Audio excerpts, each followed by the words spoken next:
les CE1, nous voici donc pour la dernière journée de la semaine et les explications du vendredi 9 avril 2021.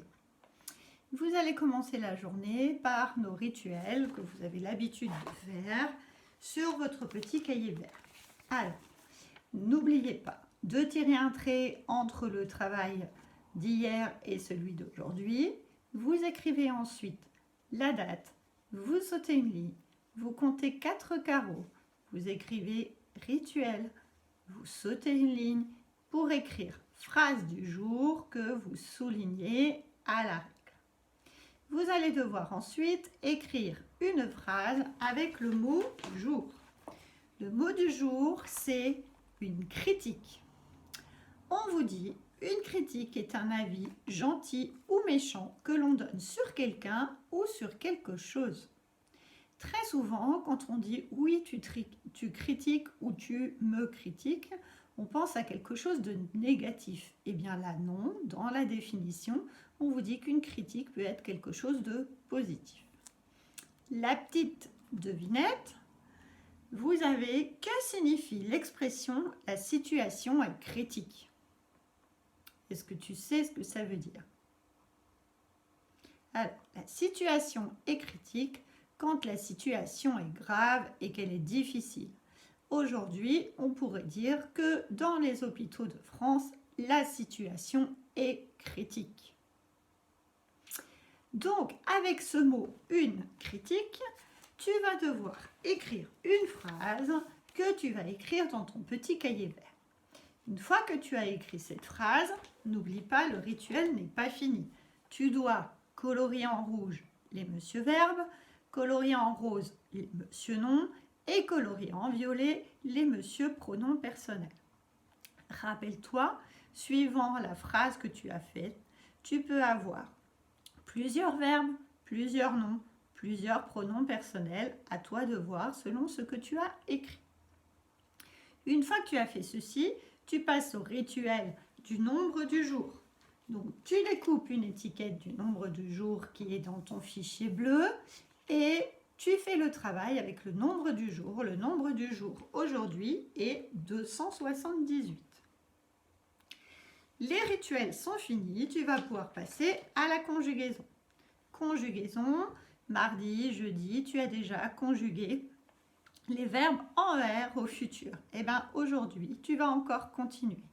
Tu reprends ton petit cahier rouge, tu relis ta leçon, tu essayes de bien mémoriser les terminaisons du futur et tu refais l'exercice que tu as fait mardi et hier avec l'adulte qui travaille avec toi.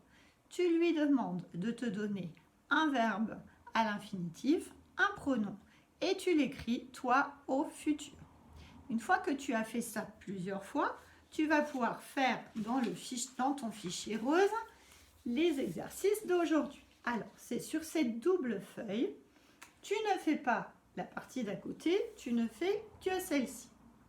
Premier exercice, tu as des indicateurs de temps qui sont au début d'une phrase. Rappelle-toi les indicateurs de temps, on a vu ça tout au début de l'année. On a dit qu'ils pouvaient nous donner des informations et nous dire que la phrase était soit au passé, soit au présent, soit au futur. Eh bien, les indicateurs de temps qui sont ici, tu vas devoir retrouver ceux qui sont au futur et ceux qui sont au futur, tu vas devoir les colorer. Deuxième exercice, tu as des phrases et on te demande de cocher pour trouver toutes les phrases qui sont au futur. Troisième exercice, tu as des verbes qui sont conjugués au futur. Rappelle-toi, on a dit que lorsqu'on faisait le futur d'un verbe, on mettait l'infinitif du verbe en entier et ensuite on mettait la terminaison. Et bien là, on va te demander dans chaque verbe d'encadrer l'infinitif du verbe en entier. Donc à toi de le retrouver dans chaque verbe. Et exercice suivant, tu as des débuts de phrases, des fins de phrases, tu dois relier ce qui va ensemble. Attention, on a déjà dit dans ce type d'exercice, il faut regarder la terminaison du verbe pour savoir quel pronom ou quel sujet je vais pouvoir mettre devant. Dernier exercice, tu as des listes de verbes Et dans chaque liste, il y a un intrus, il y a un verbe qui n'est pas au futur. C'est à toi de le trouver. Une fois que tu as fini ce travail, tu vas pouvoir garder ton fichier de français et chercher la fiche sur les antonymes. Alors, on se rappelle, les antonymes, ce sont des mots qui sont contraires. Rappelle-toi aussi, on a dit, si le mot est un verbe, son antonyme sera un verbe. Si le mot est un nom, son antonyme sera un nom, etc., etc. Donc, hier, tu as fait les exercices d'en haut. Aujourd'hui, tu fais la fiche 3. Premier exercice, tu as des mots. Tu vas devoir trouver leur contraire. On t'aide, on te dit que pour former leur contraire, eh bien, il y a des petits bouts de mots que tu peux accrocher devant. Tu as le 1, le mal, le D. À toi de voir celui que tu utilises pour mettre devant pour trouver l'antonyme de chaque mot. Deuxième exercice, c'est le même qu'hier. Tu as des phrases avec un mot en gras. Tu dois réécrire la phrase en changeant le mot en gras par son contraire. Une fois que ça c'est fait, tu peux passer, comme les autres jours, au, cette fois-ci, masculin-féminin en grammaire. Alors, je te conseille de reprendre ton petit cahier rouge, de revoir la leçon sur masculin-féminin, mais surtout de revoir encore la leçon où on passe du masculin au féminin. Cela fait déjà plusieurs jours que tu la travailles. Essaye de nouveau de donner le plus possible de solutions pour passer du masculin au féminin. Tu dois normalement, de jour en jour, en trouver le plus possible. Il doit t'en manquer de moins en moins. S'il t'en manque encore, eh bien, ça veut dire qu'il faudra encore et encore revoir la leçon. Une fois que tu auras fait ça, eh bien, tu vas pouvoir faire la fiche d'exercice qui est quasiment la même qu'hier. Une liste de mots. Si le mot est en masculin, tu mets dans le tableau du masculin. Si le mot est au féminin, tu mets dans le tableau du féminin. Deuxième exercice, tu as des mots. Si le mot est au masculin, tu écris un M à côté. Si le mot est au féminin, tu écris un F à côté. Troisième exercice, tu as des mots et tu dois donner le féminin de chaque mot. Pour celui-ci, je te conseille, si tu n'y arrives pas, si tu as besoin, de garder ton petit cahier rouge avec la leçon du féminin des noms. Cela pourra t'aider pour construire les féminins dont tu as besoin. Une fois que tu auras fini ça, eh bien, tu pourras passer aux mathématiques. Pour les mathématiques, aujourd'hui, tu vas travailler sur une fiche qui est dans ton fichier bleu pour travailler sur les nombres. Alors, c'est celle-ci où il y a marqué 904, là. Alors, premier exercice, tu dois encadrer le nombre avec un nombre qui est plus petit, un nombre qui est plus grand. Attention, on ne te demande pas de mettre le nombre qui vient juste avant, le nombre qui vient juste après. Non.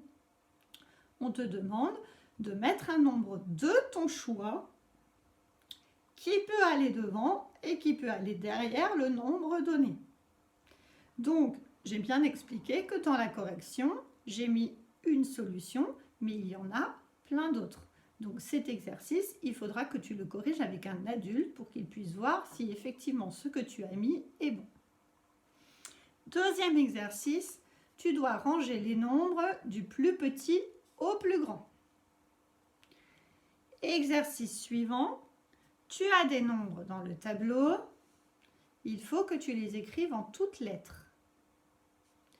Et enfin, en dessous, tu as une chenille qui compte, attention, qui ne compte pas de 1 en 1, à toi de voir comment est-ce qu'elle compte et tu dois la continuer jusqu'à la fin.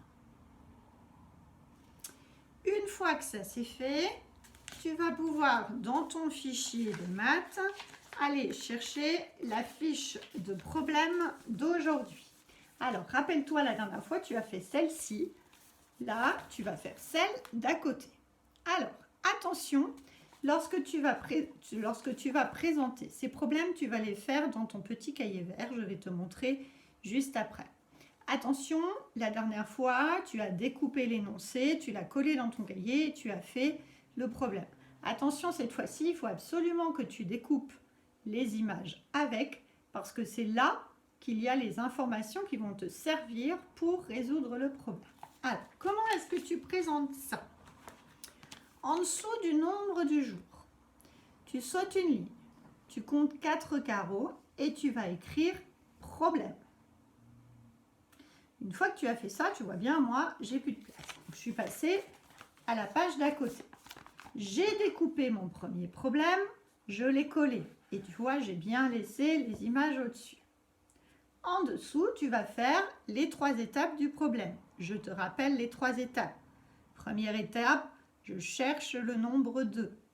Deuxième étape, c'est mon calcul, mon dessin, ce qui explique comment est-ce que je fais pour trouver la solution. Troisième étape, c'est ma phrase réponse. Et on se rappelle aussi, pour faire la phrase réponse, je dois reprendre les mots de la question.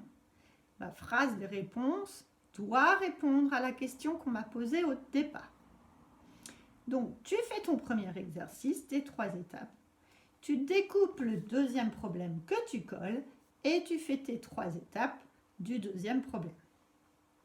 Donc, l'indice d'aujourd'hui, effectivement, les données pour résoudre les problèmes sont dans les images. Tu as besoin de ce qui est marqué dans les images pour résoudre les problèmes. Une fois que tu auras fait ça, eh bien, tu auras quasiment fini. Tu n'auras plus qu'à faire l'activité sur la lecture de l'heure. Alors, comme mardi, comme jeudi, soit tu as une horloge que tu peux manipuler, soit tu fais ton cercle, tu réécris les nombres à l'intérieur et tu places tes aiguilles pour pouvoir faire les heures que l'adulte va te donner. N'oublie pas, petite aiguille rouge pour les heures, grande aiguille bleue pour les minutes. Une fois que tu t'es entraîné, tu peux prendre ton fichier de maths et aller chercher la petite fiche d'aujourd'hui qui est celle-ci. Premier exercice, deuxième exercice, tu dois dire l'heure qu'il est selon les aiguilles comme elles sont placées. Attention à ce qu'on te dit. Il y a un exercice où tu es le matin, un exercice où tu es l'après-midi. Rappelle-toi comment est-ce qu'on fait la différence entre matin et après-midi.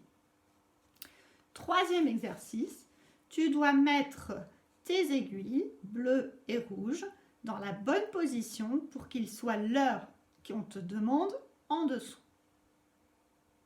Voilà, une fois que tu auras fait tout ça, eh bien tu auras bien travaillé. Ta journée de vendredi sera finie, ta semaine de travail à distance sera finie et tu pourras pleinement profiter de tes vacances.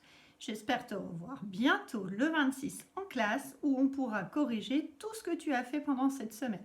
À bientôt!